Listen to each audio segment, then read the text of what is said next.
Indian football ভাই seriously মানে কুঁড়ে ঘরে শুয়ে সোনার পালঙ্কের স্বপ্ন দেখার মতো একটা ব্যাপার হবে না আমাদের এখানে, লিটারেলি হবে না। আমরা বোধহয় প্রায় ইন্ডিয়ান ফুটবল যদি চলেও, যেভাবেই চলুক না কেন, সেটা খুব সাকসেসফুলি খুব স্মুথলি চলবে বলে আর আপাতত কোনো রকম আভাস পাওয়া যাচ্ছে না। আমরা কোথাও ভারতীয় ফুটবল ফ্যানরা একটা বোধহয় ইন্ডিয়ান ফুটবলের শেষের দিন দেখতে পাচ্ছি, যদি না কোনো একজন ব্যক্তি হঠাৎ করে আমাদের কাছে ওই মাসিহার মতো বা দেবদূতের মতো এসে হাজির হয়ে যান এবং তার একটা চুটকিতে পুরো সিস্টেমটাকে বদলে ফেলার ক্ষমতা রাখেন। আনটিল অ্যান্ড আনলেস আমরা ভারতীয় ফুটবলকে কোথাও ভালো রাস্তাতে আপাতত দেখতে পাচ্ছি না। দেখো, এই মুহূর্তে দাঁড়িয়ে আমরা যারা ইন্ডিয়ান ফুটবল নিয়ে ভীষণ ইন্টারেস্টেড, ভীষণ এনথুজিয়াজমটা দেখায় যে হ্যাঁ সত্যি আমাদের এখানে না ফুটবলটা হওয়া দরকার রয়েছে, কিন্তু যাদের হাতে অ্যাকচুয়ালি পুরো সিস্টেমটা রয়েছে, যারা চাইলে আমাদের ওই স্মুথনেসের রাস্তাতে নিয়ে যেতে পারে, তারা কি এমনটা ভাবে? আমার অন্তত পক্ষে পার্সোনালি মনে হয় না। তোমাদের যদি মনে হয় অবশ্যই তোমরা কমেন্ট করে জানিও।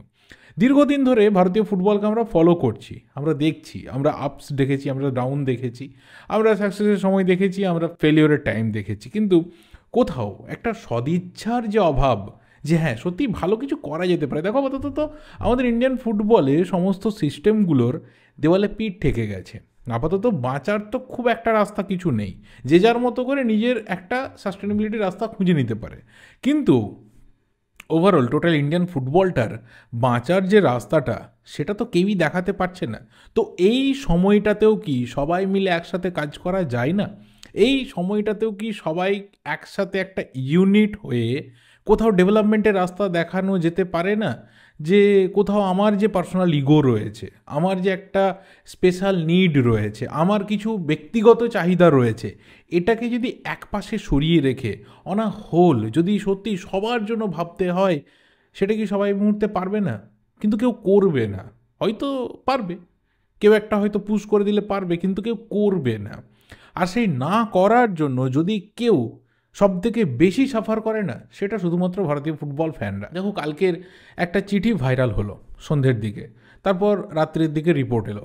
আমি চাইলে একটা ভিডিও বানাতে পারতাম, সকালে একটা ভিডিও বানাতে পারতাম, সকালেও একটা চিঠি ভাইরাল হয়েছিল, দুপুরের দিকে ভিডিও বানাতে পারতাম, তখনও একটা চিঠি ভাইরাল হয়েছিল। কিন্তু আমার কোথাও পার্সোনাল একটা গাট ফিলিং মনে হচ্ছিল যে না না না, এত সহজে না কিছু হতে পারে না। কারণ ইন্ডিয়ান ফুটবলটাকে আমি অন্ততপক্ষে পার্সোনালি যতটুকু চিনি, বা আমার মতো লক্ষ লক্ষ মানুষ যতটুকু চেনে, তারা অন্ততপক্ষে একটু নিজেদের যে গিয়ারটা, সেই গিয়ারটাকে ফার্স্ট গিয়ারেই রেখেছিল, সেকেন্ড গিয়ারে ওঠেনি। আমি কাউকে কাউকে দেখলাম যে সেকেন্ড, থার্ড, ফোর্থ, ফিফথ গিয়ারে চলে যেতে।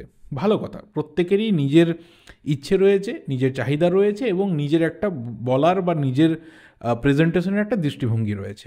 আমি কাল থেকে অনেকের ভিডিও দেখেছি, অনেক আর্টিকেল পড়েছি, কিন্তু দুঃখের বিষয় একটা, যে বর্তমান সময়ে দাঁড়িয়ে ভারতীয় ফুটবলকে নিয়ে লেখার মতো বা ভারতীয় ফুটবলকে নিয়ে বলার মতো খুব সিরিয়াস জার্নালিস্ট কোনো সাংবাদিককে আমি অন্তত পক্ষে পার্সোনালি দেখতে পাই না। ফুটবলকে নিয়ে, অন্যান্য স্পোর্টস স্পেশালি ক্রিকেট নিয়ে সেখানে বিদগ্ধ লোকজনে ভর্তি, ফুটবল নিয়ে হাতে গোনা দু একজন রয়েছে। বাংলাতে অন্তত পক্ষে আমি পার্সোনালি কাউকে দেখি না যে একজন জার্নালিস্ট যার হাতে ক্ষমতা রয়েছে, তিনি তার একটা লেখনির জোরে বা তার একটা কোথাও স্পিচের জেরে একটা সিস্টেম মানে কেঁপে যেতে পারে, যেটা একটা সময় হতো। বিদগ্ধ কিছু লোকজন ছিলেন, আমি দেখতে পাই না বর্তমানে। অনেকের দেখলাম যে একটা ডিজায়ার তৈরি হয়ে গেছে, এই ডেটে আইএসএল শুরু হয়ে যাবে, এই দিন থেকে এই ভেন্যুতে খেলা শুরু হবে, তার মতো করে সবাই সবার মতো করে বলতে শুরু করেছিল। কিন্তু কোথাও না একটা গাট ফিলিং হচ্ছিল। আমি আজকে অনেক কথা বলতে চাই, হয়তো অনেকের ভালো লাগবে না, কারো পার্টিকুলার হয়তো জায়গাতে ঘা লাগতে পারে। কারণ আছে না, মানে আমাদের মধ্যেও অনেকে রয়েছে যে কাউকে কাউকে আলাদা করে পছন্দ করে, তারা আবার সার্বিকটা পছন্দ করে না। খুব গুটি কয়েক সংখ্যায় রয়েছে।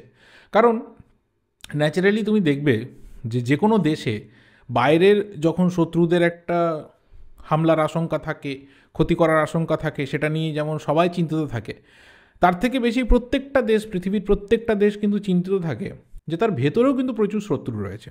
তো আমাদের এই ফুটবল কমিউনিটিতেও কিন্তু তাই, মানে ওভারঅল গোটা দেশের মধ্যে ফুটবল সিস্টেমটাতে এখানে বাইরের তো কোনো শত্রু নেই, ভেতরেই কিন্তু শত্রুরা রয়েছে। তারাই চায় না যে পুরো ব্যাপারটা ভালোভাবে চলুক। যাই হোক, তাদের কথা আমি বলতে পারবো না, তাদের খারাপ লাগতে পারে যদি তাদের মধ্যে কেউ এই ভিডিও দেখে বা আমার কথাগুলো শোনে।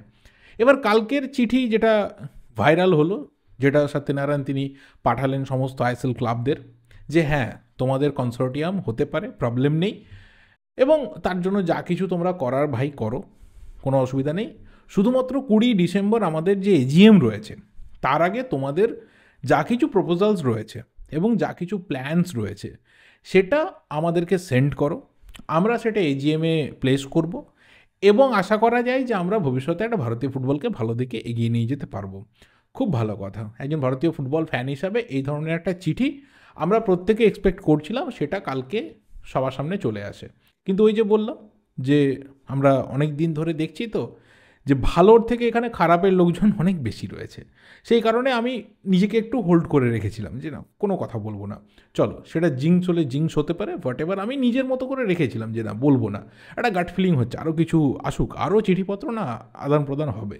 তারপর আরও একটা চিঠি পাল্টা আবার আইএসএল ক্লাবগুলোর থেকে গেল এআইএফএফের কাছে যে হ্যাঁ আমরা তো পুরো সিস্টেমকে এগিয়ে নিয়ে যেতে চাইছি, আমরা তো চাইছি জয়েন্ট কোলাবোরেশন করে একটা সিস্টেমেটিক ওয়েতে এগিয়ে যাওয়ার, কিন্তু যে ধরনের বাধাগুলো রয়েছে, স্পেশালি যে কনস্টিটিউশন বাধাগুলো রয়েছে, সুপ্রিম কোর্টের যে প্রবলেমসগুলো রয়েছে, সেইগুলো কেটে যাক, তারপর তো একটা দিশা পাওয়া যাবে, সেইগুলো আমাদের ক্লিয়ার হওয়া দরকার রয়েছে।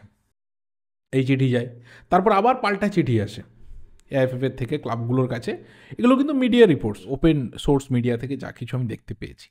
আবার চিঠি আসে এআইএফএফের তরফ থেকে ক্লাবগুলোর সিইওদের কাছে, আইএসএল ক্লাবের সিইওদের কাছে, যে হ্যাঁ এটা যেহেতু একটা সাবজুডিস ম্যাটার সুপ্রিম কোর্টে রয়েছে, তোমরা ওয়েট করতে পারো যতক্ষণ না একটা কোথাও ভার্ডিক্ট বেরিয়ে আসছে ততক্ষণ অবধি, অথবা তোমরা একটা অ্যামিকেবল সলিউশনে পৌঁছতে পারো, এবং মোটামুটি আমাদের 20 তারিখে এজিএম রয়েছে, সেখানে আমরা প্লেস করব, তোমরা তোমাদের সমস্ত কিছু ডিটেলস পাঠিয়ে দাও। অর্থাৎ এখানে কোথাও আবার একটা জায়গাতে গিয়ে স্টলড হয়ে যাওয়া, যে জায়গাগুলো আইএসএল কর্তৃপক্ষ মনে করছে যে এখানে গিয়ে পুরো সিস্টেমটা বাধা পেতে পারে, সেটার আগে সলিউশন হোক। আবার এআইএফএম মনে করছে যে যেহেতু এটা বাধা পাবে, তো ভাই তোমরাই একটা অ্যামিকেবল সলিউশনের রাস্তা খোঁজো। এই দুজনেই বলছে সলিউশনের রাস্তা খোঁজো, আর দুজনেই যখন বলছে সলিউশনের রাস্তা খোঁজো, পুরো প্রসেসটা আবার মাঝখানে এসে হোল্ড হয়ে যাচ্ছে। এর মাঝখানে আবার কি হয়েছে, এক্সিকিউটিভ কমিটির কোনো মেম্বার তারা আবার একটু ক্ষুণ্ণ হয়েছে, বা কিছু অন্যান্য ক্লাবস রয়েছে তারা একটু ক্ষুণ্ণ হয়েছে। তারা বলছে যে এই পুরো চিঠিটাকে বা এই পুরো প্রপোজালটাকে এক্সিকিউটিভ কমিটিতে প্লেস না করে কিভাবে ডিএসজি মানে ডেপুটি সেক্রেটারি জেনারেল তিনি আইএসএল ক্লাবগুলোকে চিঠি পাঠিয়ে দিতে পারেন, এটা কিন্তু unconstitutional, against the rule.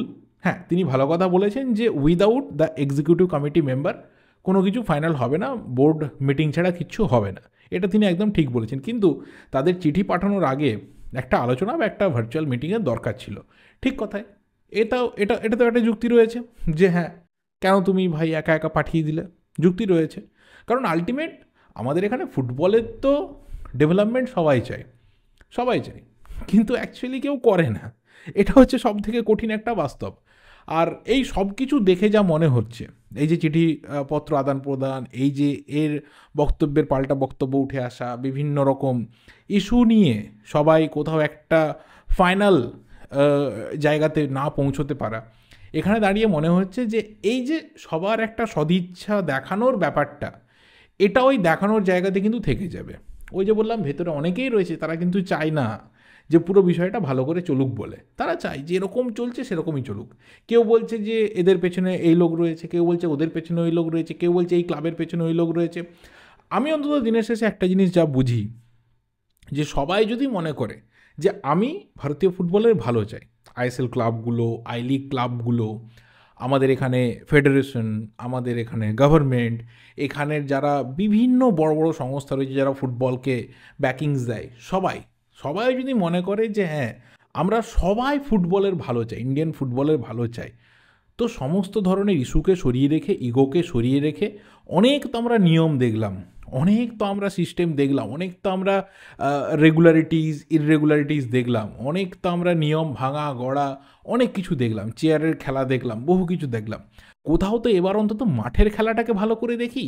Ultimate যে দেশটা ওয়ার্ল্ড কাপে কোয়ালিফাই করতে পারে না, যে দেশটা রেগুলার বেসিসে এশিয়ান কাপে কোয়ালিফাই করতে পারে না, যে দেশটার র্যাঙ্কিং গত 5-6 বছর ধরে গ্র্যাজুয়ালি ড্রপ করেছে, যে দেশটাতে অন্ততপক্ষে এমন একজনও ভালো ট্যালেন্টেড ফুটবলার উঠে আসতে পারে না, যে প্রথম 15, 20, 25টা তো ছেড়ে দাও, 30, 35, 40, 50 র্যাঙ্কিংয়ের কোনো বিদেশি ফুটবল লিগে সেই প্লেয়ারটা খেলতে যেতে পারে, সেই জায়গাতে দাঁড়িয়ে এত ইগো, এত সমস্যা, এত পেপারে আটকে যাওয়া, এত সিস্টেমেটিক্যালি আটকে যাওয়া, মনে হয় না কোনো যুক্তি আছে বলে। এর থেকে বেটার হয় ফুটবলটা বন্ধ হয়ে যাক।